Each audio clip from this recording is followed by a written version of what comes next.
Lutja e ditës së shtunë. Me emrin e Allahut, të gjithë mëshirshmit, mëshirplotit.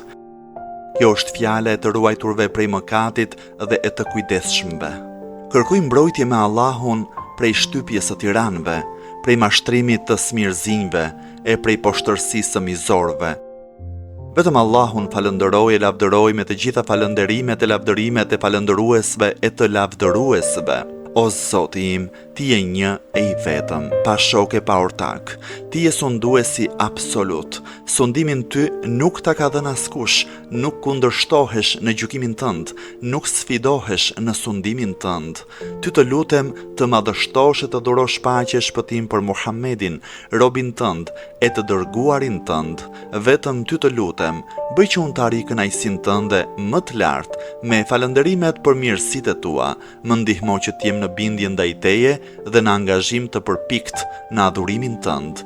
Bëj që unë të meritoj shpërblimin tënd me butësinë e kujdesit tënd. Më mëshiro për aq kohë, sa ti të më lësh gjallë duke të mos kundërshtuar ty. Për aq, sa do të më lësh të jetoj. Bëje mbar që të kryej vetëm nga ato punë që mua më sjellin dobi. Me librin tënd të zgjerosh kraharorin tim, me këndimin e librit tënd të fshish mëkatin tim, të më japësh mua shpëtim në fen time e në veten time. Për të mirën time mos i e gërso ata që më bëjnë shoqëri. Përsose bamirësinë tënde për aq jetë sa më ka mbetur, ashtu siç e përsose gjatë asaj pjese jete që kam kaluar, o më i mëshirshmi i mëshiruesve.